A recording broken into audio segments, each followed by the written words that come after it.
พามาดิพาทำไมขางมันได้ขางกูเลยทำไมจะทุกข์กันก่อน ในงานเนาะนี่มึงมิดบ่แห้งนี่มิดแห้งก้อยมิดละดึงออกนะ พาจะเชียงพาคุณไม่ได้หรอเดี๋ยวดิ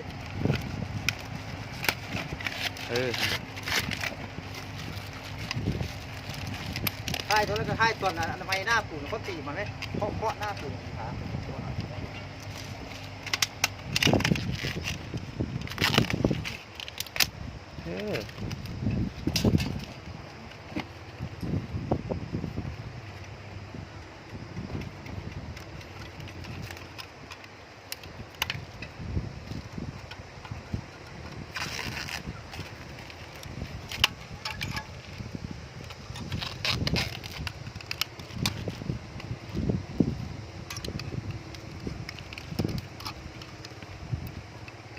บอกนี่น้อย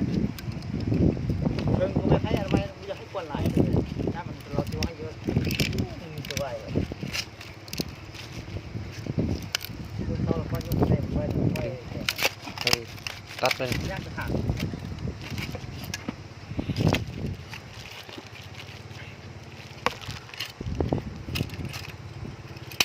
เป็นกำลังที่พ่อเลยกำลังที่ทำได้กำลังที่ผมลุกที่ผมยกกระมวดไปนะกระมวด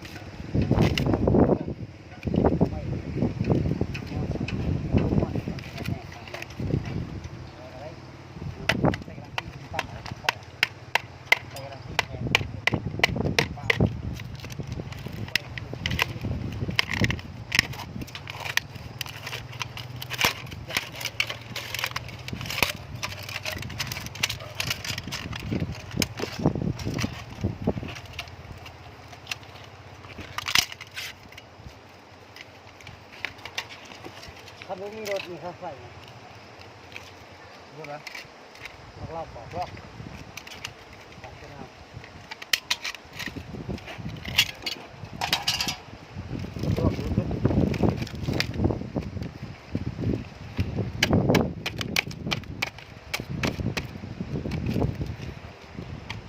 นี่ก็นี่คือได้ตัดอยู่นี่นะตัดคนละตัดดึงเพาะไม่เห็นด้วยเลยเพาะแบ่งดีๆงามเราจนก่อนนะไอ้อยู่ให้เจ้า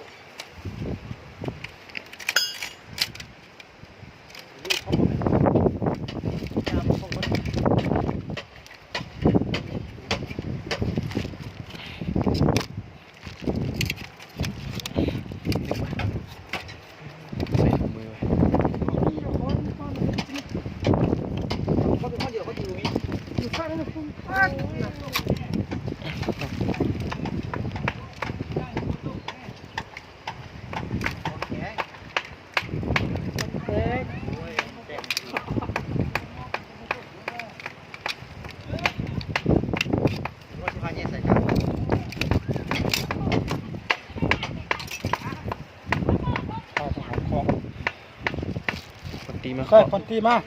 ตีเอาไว้ตีเอาไว้ คุณบุญรอดก็มาให้ไปเข้ากล้อง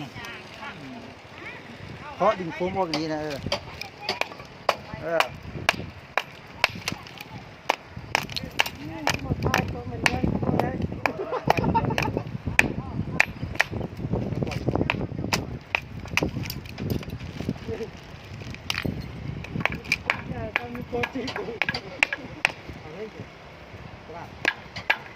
บ้านอยู่นี่อยู่บ้านนี่แค่ข้างเดียวบ้านใกล้ไปได้ประมาณ3 หลักแล้วเนาะ บักลีมันบุกหูหรือออกไปเลยบักลีอ่ะ เจ้าเว้า ตั้ ข้าง ว ไม้แล้วก็โดนลากก่อนตั้งไม้ช่วงนั้นแคมป์นี่นะผู้ขอตายอยู่ปากข้างไป ตัว ว่าหมด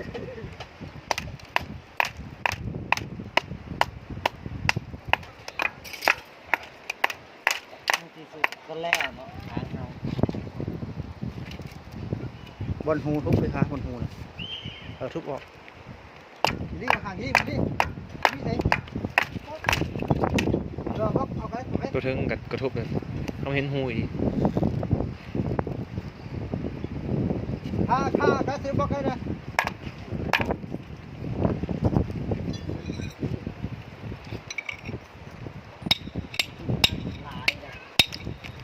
ตรงงานมันเลยไปหูเดียวนี่นะมันไม่ทิ้งเลยก็ใส่ไปดีกว่าใส่ไปดีกว่าไม่ดึงไม่ได้ได้คิวเนี่ย หูน้อยเนาะ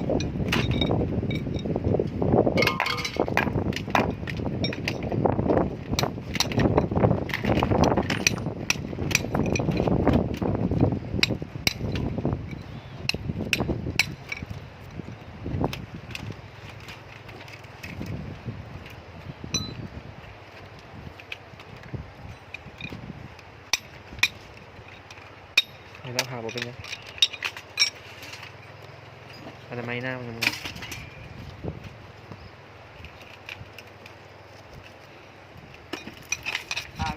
นี่เอามาแล้วก็วางให้ทายคุ้ยเลยเล็กเล็ก กระเด็ด เดี๋ยววางกล้องเขาไหมเอามาคุ้ยแบบนี้เอามา16ข้างแล้วได้ไหมเราค่อยทายไหมทายแล้วก็ยกมาใส่บนเดียวเลย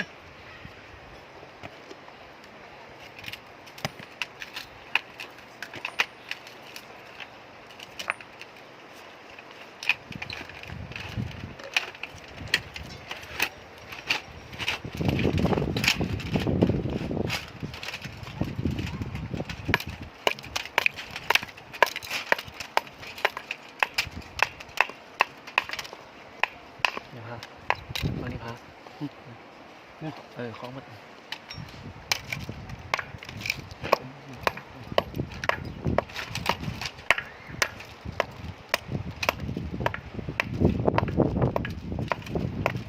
ใส่ไฟผ้าอีกนิดนึงกันเนาะ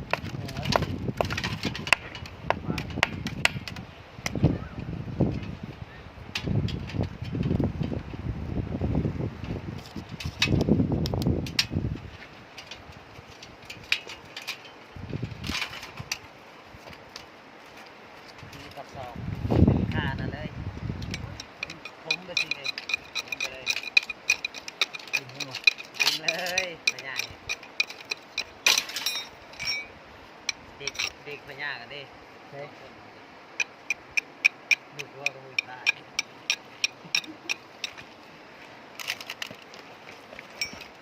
หรือว่ามือลากเลยกันเร็ว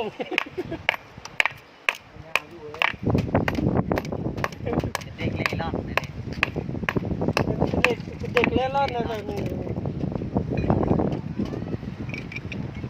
นี่จุดหมายปลายทางแล้วนี่ไปใส่กับไป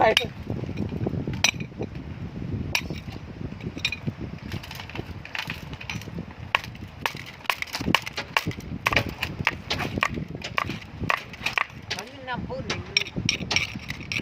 พื่อนดีกว่ามันยิ่งนำพุ่นเขาอีกมือแล้ววะ มึงจะครูว่ะมึงจะครูแล้วมึงดูมองไหม ก็บุยุ่งแค่ทานตายมั่วไม่จับมาทำ ว้าก็มีจะบักท่ากับบักเชื่อนะเป็นผู้อันยิงนะก็จะมอง มั่ว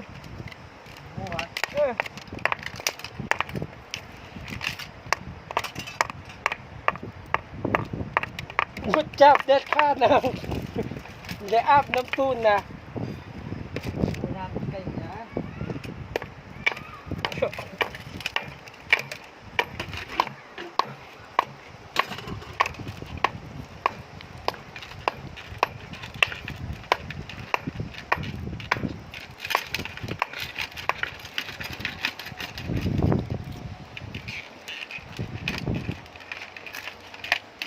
มาใส่เบิร์กค่ะ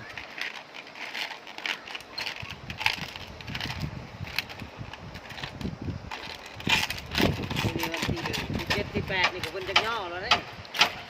แล้วเป็นจังย่อแล้วนะนี่ให้ใจฮ้อน พอบักใส่ลิ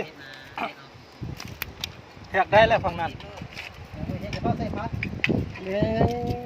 เข้าใส่ไหมจองตัวไหม มันจะเทกันได้ เปิดด้วย จองก็มากมันจะดีอะไรมากกว่ามากเลย แ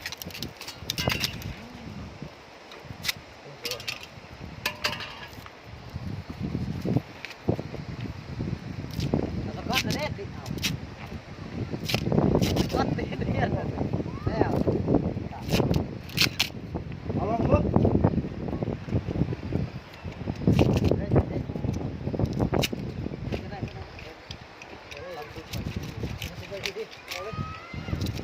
วัดเลย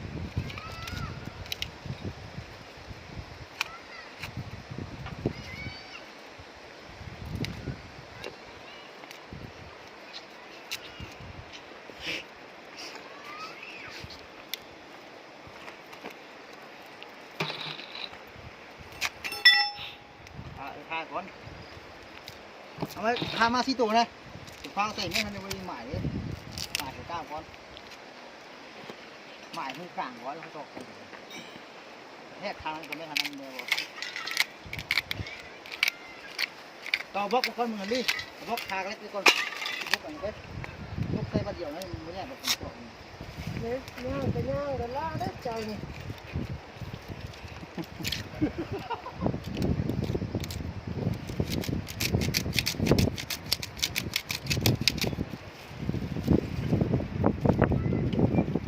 คือเราคือเดียวหายน้ำบ่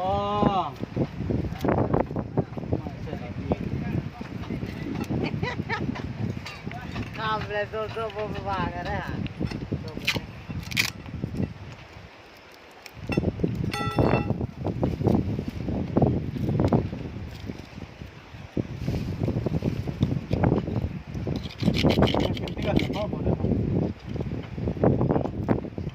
คือไรเลยเนาะโดนเนาะ